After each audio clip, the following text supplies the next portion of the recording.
Assalamualaikum warahmatullahi wabarakatuh. Perkenalkan, saya Rizka Arum Hidayah dari jurusan Gizi Poltekkes Kemenkes Semarang semester 3. Saya di sini akan memberi penyuluhan terkait isi piringku untuk usia 1-3 tahun. Penyuluhan pada kali ini saya mengambil tema Bunda Hebat, Balita Sehat. Dunia kesehatan, ilmu yang mempelajari tentang makanan yang dikonsumsi oleh setiap manusia itu disebut ilmu gizi, yang mana saya telah merangkum satu pengertian dari satu buku dari karya Susilowati dan Kuspriyanto tahun 2016. Definisi gizi itu adalah suatu proses organisme menggunakan makanan yang dikonsumsi secara normal melalui digesti, absorpsi, transportasi, penyimpanan, metabolisme, hingga pengularan zat-zat yang tidak digunakan untuk mempertahankan kehidupan, pertumbuhan, dan fungsi normal dari organ-organ serta dapat menghasilkan energi.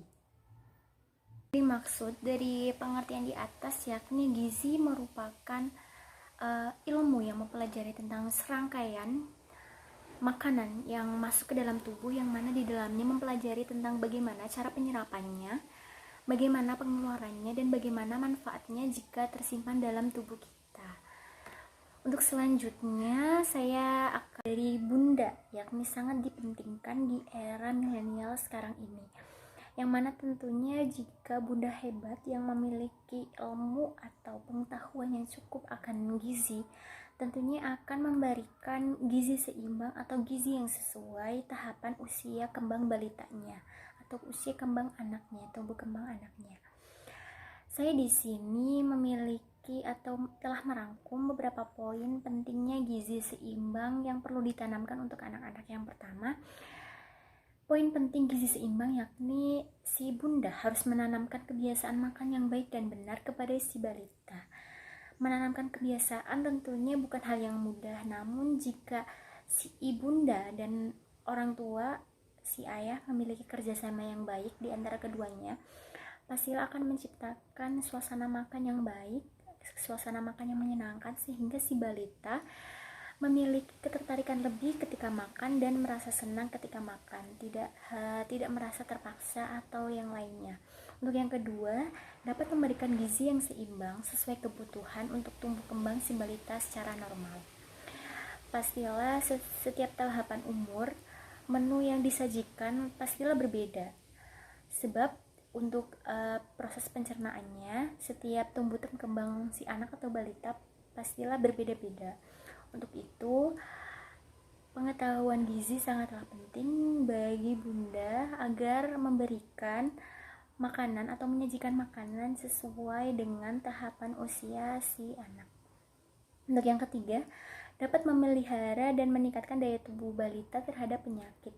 Jadi, si bunda tidak hanya menyajikan makanan yang enak, namun sehat dan bermanfaat untuk tumbuh kembang si balita. Selanjutnya, setelah kita mengetahui pentingnya dari pangan atau konsumsi bahan makanan nutrisi setiap harinya bagi setiap manusia, terutama balita yang sedang kita bahas pada penyuluhan kali ini, karena pentingnya hal tersebut pastilah memiliki dampak jika tidak dapat terpenuhi dengan baik di setiap harinya. Nah, dampak dari konsumsi yang tidak seimbang atau gizi nutrisi yang masuk ke dalam tubuh yang tidak seimbang, diantaranya itu yang pertama ada keguguran pendarahan bagi ibu yang sedang mengandung atau ibu yang sedang hamil. Bagi balita, pastilah saat lahir akan mengalami BBLR atau berat badan lahir rendah, yakni di bawah 2.500 gram. Kemudian yang kedua, terjadi gangguan pertumbuhan dan perkembangan. Si anak atau si balita pasti memiliki kelainan yang berbeda, bisa disebut dengan istilah stunting atau pertumbuhannya melambat dibandingkan dengan usia normal atau perkembangan normalnya.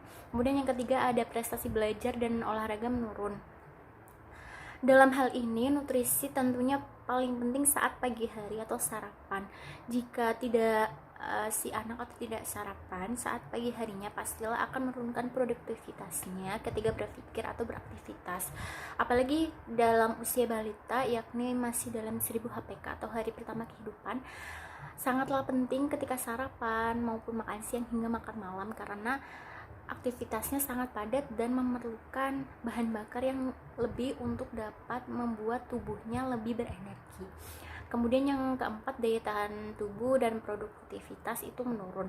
Seperti yang saya katakan tadi, bisa jadi balita yang kekurangan zat gizi seimbang, dia tidak tertarik atau tidak minat untuk bermain bersama teman-temannya yang lain karena merasa badannya itu sangat lemas dan tidak mendapatkan asupan makanan yang cukup. Kemudian yang terakhir, lemah daya tahan menurun dan mudah sakit. Usia rentan usia balita yakni 1-3 tahun merupakan usia yang harus dijaga benar-benar karena masih mudah terserang virus bakteri yang ada di sekitar. Oleh sebab itu, orang tua, si bunda tentunya harus memiliki siasat agar setiap harinya memiliki menu yang seimbang dan dapat dikonsumsi oleh si balita agar memenuhi kebutuhan energi setiap harinya. Nah, pada penjelasan sebelumnya saya sudah menyinggung terkait 1000 HPK. 1000 HPK ini adalah usia dari janin hingga usia 2 tahun, yang mana masih sangat berhubungan dengan pembahasan kita, yakni isi piringku sesuai dengan usia 1-3 tahun. Usia 1000 HPK ini sangat penting dipenuhi karena memiliki efek jangka pendek dan jangka panjangnya tentunya. Yang pertama, ada untuk perkembangan otak yang bagus. Jadi anak yang pada 1000 HPK-nya telah diberi nutrisi yang seimbang setiap hari oleh orang tuanya pasti memiliki perkembangan otak yang baik sehingga dapat mengikuti pelajaran atau menerima ilmu pengetahuan yang baru dari sekitar akan lebih mudah. Untuk efek jangka panjangnya tentunya akan lebih kognitif dan menjadi anak yang berprestasi belajar maupun di lingkungan sekitarnya. Kemudian yang kedua, ada pertumbuhan massa tubuh dan komposisi badannya sesuai dengan tahapan usianya. Kita sering melihat ada anak atau balita yang masih mini namun ternyata usianya sudah cukup matang atau lebih tua dari bentuk tubuhnya. Hal ini dikhawatirkan karena pemberian zat nutrisinya pada saat balita atau 1000 HPK-nya itu kurang oleh orang tuanya. Nah, hal ini sangat disayangkan karena pada masa 1000 HPK harusnya sang orang tua harus memberikan nutrisi atau gizi seimbang kepada si balita. Untuk efek jangka panjangnya pasti akan memiliki kebagalan dan kapasitas kerja yang baik. Kemudian untuk yang ketiga, metabolisme glukosa, lipid, protein, hormon, dan metabolisme yang lain pastilah akan lancar karena sejak dari 1000 HPK sudah dilatih berbagai jenis makanan atau berbagai jenis variasi masakan dari orang tua sehingga metabolisme si anak akan terlatih dengan baik mencerna dari makanan-makanan tersebut. Untuk efek jangka panjangnya pasti akan terhindar dari yang namanya penyakit turunan seperti obesitas, diabetes, penyakit jantung, hipertensi, dan yang lainnya. Kita akan mengenal karakteristik dari balita. Karakteristik balita usia 1-3 tahun, yang pertama itu masa dimana mulai mengenal berbagai jenis jajanan. Oleh sebab itu, orang tua harus waspada ketika mengenalkan jenis makanan dan mampu membedakan mana yang bermanfaat dan mana yang tidak. Karena masa balita ini masih masa pengenalan, sehingga kita sebagai orang tua harus mengenalkan yang baik-baik terlebih dahulu agar si anak lebih tertarik kepada makanan yang sudah kita kenalkan terlebih dahulu, yakni makanan yang lebih bermanfaat untuk dirinya. Kemudian yang kedua, mencoba jenis makanan yang baru. Pada tahap ini indera rasanya atau indera penglihatan dari si balita baru dilatih untuk mengenalkan ini loh jenis makan yang baru, ini loh yang mengandung ini loh yang mengandung karbohidrat, protein, lemak, dan lain-lain. Kemudian yang ketiga, mudah terserang penyakit. Oleh sebab itu, sebagai bunda atau ayah dalam mempersiapkan atau menyajikan makanan haruslah dalam keadaan bersih atau higienis sehingga si anak tidak mudah terserang penyakit. Kemudian yang keempat, masa rawan di mana terjangkit ispa atau diare. Diare terjadi apabila makanan yang disajikan itu terkontaminasi oleh bakteri yang berbahaya bagi saluran pencernaannya. Oleh sebab itu, seperti yang sudah saya katakan tadi, orang tua harus dalam pengolahannya dalam keadaan bersih dan higienis. Kemudian yang terakhir, aktivitasnya lebih banyak sehingga pemenuhan zat gizinya itu sangat diperlukan agar seimbang, sehingga asupan energinya atau bahan bakarnya baik dan dapat memenuhi kebutuhan setiap harinya dan dapat membuat tubuhnya lebih berenergi. Selanjutnya kita akan membahas pengaruh status gizi terhadap pertumbuhan dan perkembangan dan dimonitoring melalui KMS atau Kartu Menuju Sehat. Memonitoring ini ada 2 poin, yakni jika kondisi balita kurang gizi dan jika kondisi balita kelebihan gizi. Kemudian yang pertama ada jika balita dalam kondisi kurang gizi. Yang pertama, jika kekurangan gizi seperti energi, protein, lemak, dan karbohidrat tentunya akan memengaruhi pertumbuhan, tinggi badan, berat badan, dan jauh dari kata normal atau menyimpang. Jika hal ini terjadi, harus segera ditangani dengan pemenuhan zat gizi seimbang setiap harinya oleh orang tuanya. Untuk yang kedua, keadaan kurang gizi juga berasosiasi dengan keterlambatan perkembangan motoriknya, sehingga tidak ada ketertarikan bermain atau beraktivitas seperti usia sewajarnya atau biasanya. Hal ini harus segera ditangani oleh orang tua agar segera diberikan penanganan lebih lanjut melalui pemenuhan zat gizinya agar seimbang dan melatih motoriknya agar lebih berkembang. Selanjutnya, jika status gizi pada KMS menunjukkan bahwa balita kelebihan gizi. Kelebihan gizi di sini artinya terjadi ketidakseimbangan antara asupan dengan kebutuhan yang seharusnya dipenuhi setiap harinya. Oleh sebab itu dapat memengaruhi aktivitas produktivitas setiap harinya dari si balita. Untuk hal ini, para orang tua harus secara rutin mencek atau mengukur tinggi badan dan berat badan si balita agar mengetahui apakah masih dalam batas normal atau sudah mulai keluar dari batas IMT normal dari si balita. Kemudian yang kedua, terjadi pemberian ketidaknormalan pemberian sesuai dengan tahapan usianya si balita. Setelah kita mengetahui akan pentingnya pemenuhan gizi seimbang yang harus dipenuhi oleh usia balita yakni 1-3 tahun, kita akan beranjak untuk membahas tentang gerakan diversifikasi pangan yang telah dicanangkan, yang telah diberlakukan oleh Menteri Kesehatan tentang konsep isi piringku yang harus dipenuhi oleh setiap tahapan usia manusia. Pada isi piringku ini telah dijelaskan bahwa isi piringku merupakan pedoman pesan gizi seimbang sekali makan yang harus dipenuhi setiap tahapan usianya, sesuai tahapan usianya.